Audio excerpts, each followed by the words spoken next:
highly anticipated game because it was going to be the first time that Caitlin Clark and Paige Bueckers would be going up against one another in the WNBA. For 5 years, basketball fans have watched one of the most legendary rivalries unfold. Caitlin Clark versus Paige Bueckers.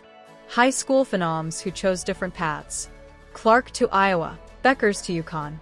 Clark dominated their college matchups, especially in the NCAA tournament. Critics like Gino Arima questioned if Clark could translate her success to the WNBA.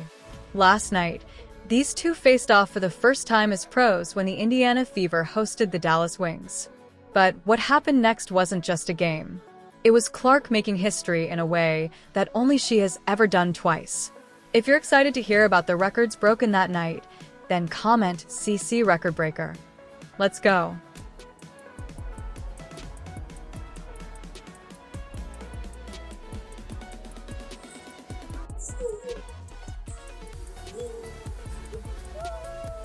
Picture this. Two teenage basketball phenoms making waves across America, destined to clash for years to come. Caitlin Clark and Paige Bueckers first faced off in high school. Both ranked as top recruits with completely different playing styles and personalities. Clark brought explosive scoring, elite passing, and deep three-point range. Bueckers showcased smooth efficiency, a sweet mid-range, and court vision that rivaled that of Clark's. Hey, Caitlin. You've known Paige since middle school, AAU. You guys were on the U19 World Cup team together. Is there anything that maybe stood out then about her, whether it be on or off the court, that maybe still reigns true today? I mean, I feel like she's played in the same manner that she, has since she was, whether we were on the U16 team together, U19 team together, whether it was me watching her in AAU. Like, she's always just been smooth. She takes what the game gives her. Her midi has always been as nice as it's been this year. She's just she just plays way older than she is. Like, she's confident, she's smooth, she just does everything at a high level, can score from all three levels. And that's how she's always played. And that's obviously translated really well. Their college paths diverged dramatically. Bueckers chose the legendary UConn program under Gino Arima, joining a dynasty that had won multiple championships. Clark picked Iowa, a program hungry to prove itself on the biggest stage. This decision set up epic NCAA tournament battles that would define both players' legacies. Clark's Iowa team crushed Bueckers' UConn dreams in March Madness. Clark dropped monster performances when it mattered most, including a 41-point masterpiece that sent the Huskies home early. She outplayed Bueckers head-to-head, winning 2 of their 3 college matchups. Basketball analysts and fans started picking sides, creating this almost mythical rivalry that transcended college basketball. And a lot of people are saying, oh, everything is she was Caitlin before Caitlin, she's better than Caitlin and all this stuff. That kind of stopped in the media. Caitlin Clark put up. Gino Arima had specific criticisms of Clark's game. He questioned her shot selection and doubted her WNBA readiness compared to his own star Bueckers. Arima believed Bueckers' fundamentals would translate better to the professional level. Clark's explosive scoring and Bueckers' smooth efficiency represented 2 different philosophies of basketball excellence.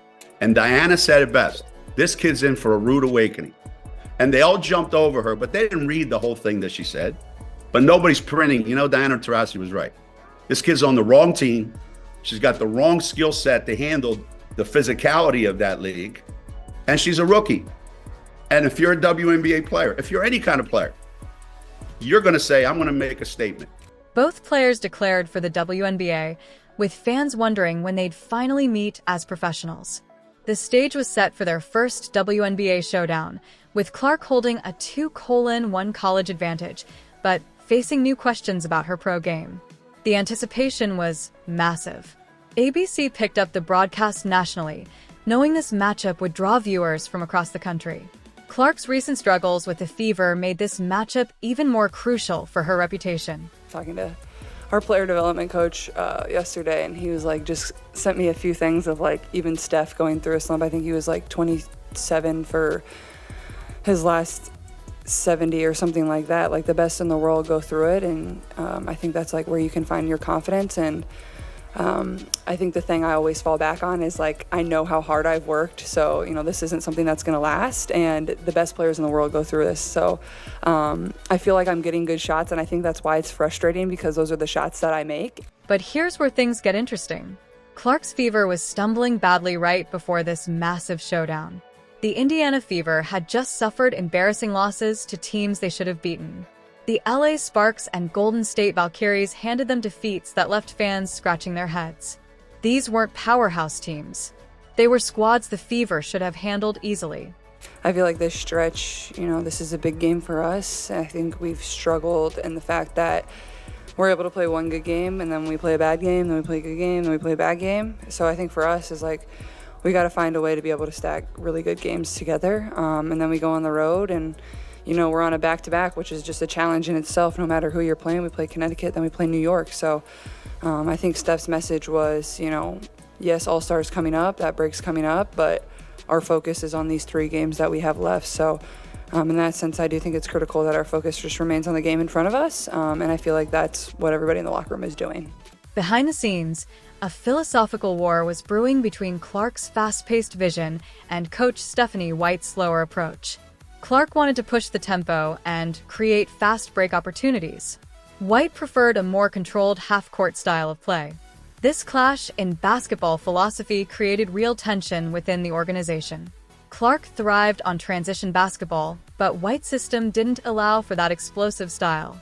The exact moment when Clark and White had their heated sideline exchange during the Atlanta Dream game became a turning point. Cameras caught every word of their intense discussion. The visible intensity and disagreement between them revealed the depth of their conflict. There is definitely something going on within the locker room, the front office. Something is off, man. This is the 3rd situation in one game we have had involving Caitlin Clark and the coaching staff and pretty much another player. And it looked like Caitlin Clark and Stephanie White definitely had a situation where they was in a heated exchange right before halftime. Lineup inconsistencies made everything worse. Clark was returning from injury, trying to find her rhythm again. Dyrus Dantas was back from playing with her national team. These changes disrupted their chemistry completely. The team struggled to establish consistent rotations and offensive flow.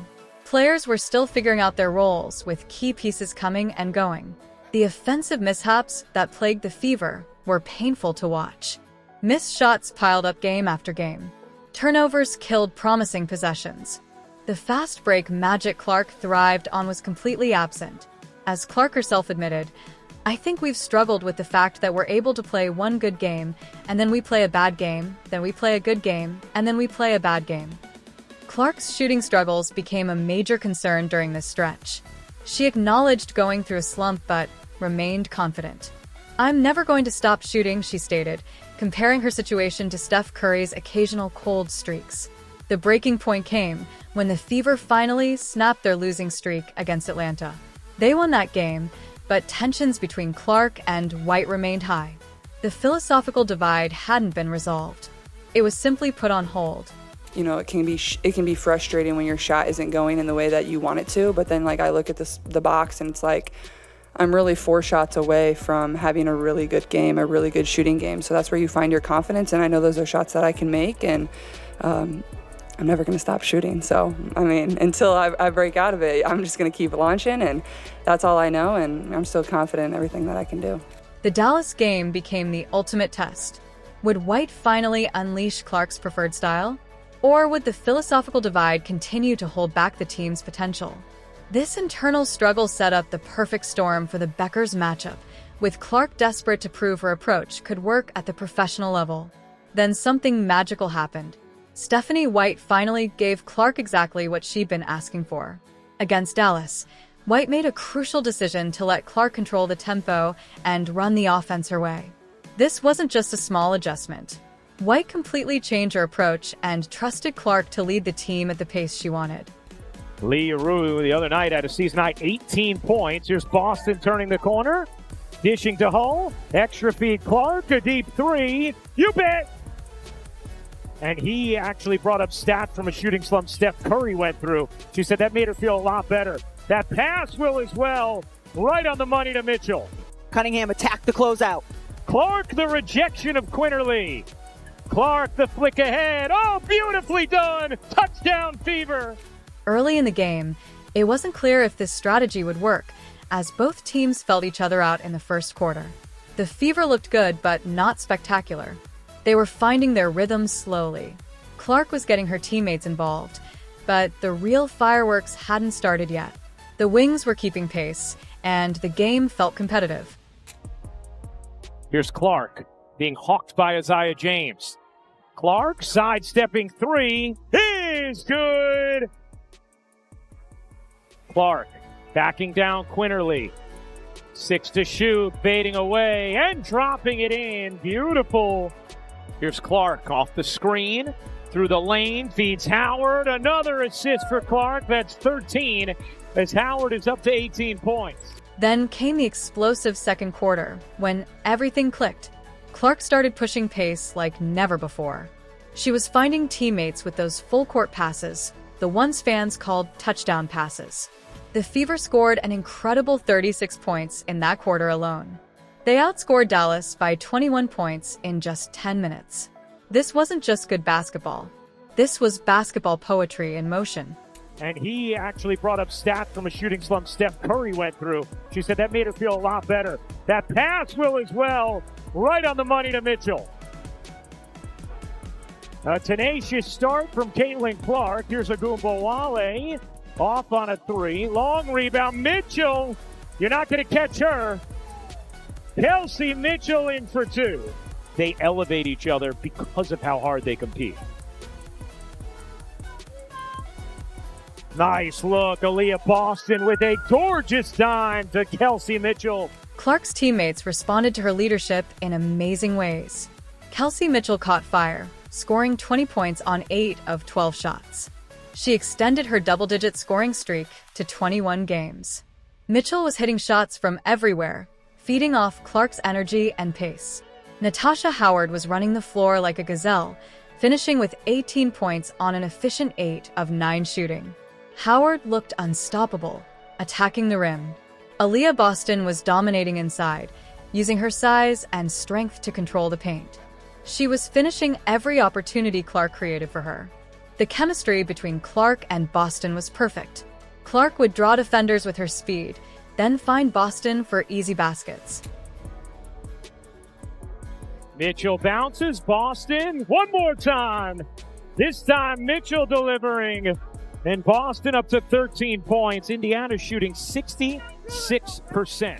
Here's what made this performance truly special. The Fever scored a franchise record 64 points in the first half. They were playing the most beautiful basketball they'd shown all season. This broke the previous record of 63 points set back in 2016 against the New York Liberty. The 64 points also marked the highest scoring half by any WNBA team during the 2025 season. The Fever's 30 assists tied a franchise record, and 13 of those came from Clark. This proved she could elevate everyone around her when given freedom. Clark wasn't just scoring. She was making her teammates better. The ball movement was incredible. Every pass had purpose. Every possession felt dangerous. Sophie Cunningham provided the perfect spark off the bench, adding another scoring threat that made the Fever unstoppable. Cunningham scored 13 points, including a driving layup that helped her reach 1,500 career points. Her energy and shooting ability gave the Fever another weapon that Dallas couldn't handle. Cunningham the rebound. Cunningham swiftly up the floor, finds Howard for two. Sophie Cunningham making a huge impact off the bench, and Dallas will take a timeout. In this lineup, Natasha Howard is the quickest post player on the floor. The second quarter's 36-point output tied for the third most points scored in a single quarter in Fever franchise history. The team shot 76.2% from the field during this period. They went on a blistering 33-9 run that lasted nearly 8 minutes. The Wings had no answers for this pace and energy. The game became a complete blowout as the Wings couldn't match Indiana's pace and energy. Dallas looked tired and confused. They couldn't keep up with the Fever's transition game. Clark's vision for fast-paced basketball was working perfectly at the professional level. This wasn't just a win. It was proof that Clark's vision for fast-paced basketball could dominate at the professional level. White had finally unleashed the monster, and the results were historic. Good dub. 2 in a row. 2 more to All-Star. Let's go. W. I'll keep your down so you already know what's coming. Bow, bow, bow! On to the next. Hell yeah! Can you use that one? Let's go, baby. W. Now we gotta go get another one. But here's the moment that will be remembered forever. Clark didn't just win. She made WNBA history. While dominating the game, Clark was quietly putting together a stat line that had only been achieved once before in WNBA history. She was doing everything on the court, scoring when needed, and setting up teammates perfectly. And then something special started happening on defense. The numbers were building throughout the game. Clark had 14 points, showing she could score efficiently without forcing shots. She had 13 assists, proving she could make everyone around her better. And then the defensive plays started coming. Clark was reading passing lanes like a mind reader. She was anticipating the Wings' next move before they even made it. Is in bounds. Clark backing down Quinterly. 6 to shoot, baiting away and dropping it in. Beautiful mid-range fadeaway from Caitlin Clark. Here's the exact moment that made history. Clark recorded her 5th steal of the game, completing a stat line of 14 points, 13 assists, and 5 steals. This made Clark the only player in WNBA history to achieve this specific combination twice in her career. She now stands alone as the only player in WNBA history to post this stat line twice in an individual game. Clark's defensive impact went way beyond those 5 steals. She recorded a block that immediately led to a fast break assist to Sophie Cunningham. This play showed her complete court awareness and ability to create scoring opportunities through defensive plays. She was disrupting the Wings' offensive flow with her anticipation skills. Every possession felt dangerous when Clark was on defense. Cunningham attacked the closeout. Clark, the rejection of Quinterly. Clark, the flick ahead. Oh, beautifully done. Huck down Fever.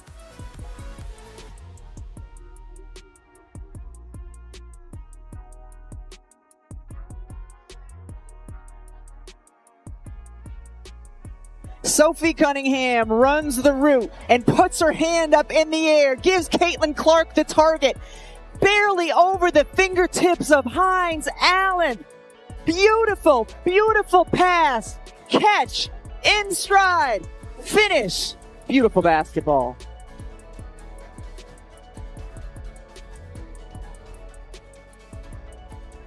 Paige Bueckers and the Wings had no answer for Clark's complete game.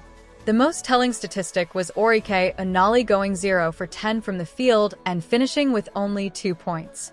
Orike is supposed to be one of the Wings' best players, but Clark's defensive pressure and the Fever's team defense made her completely ineffective.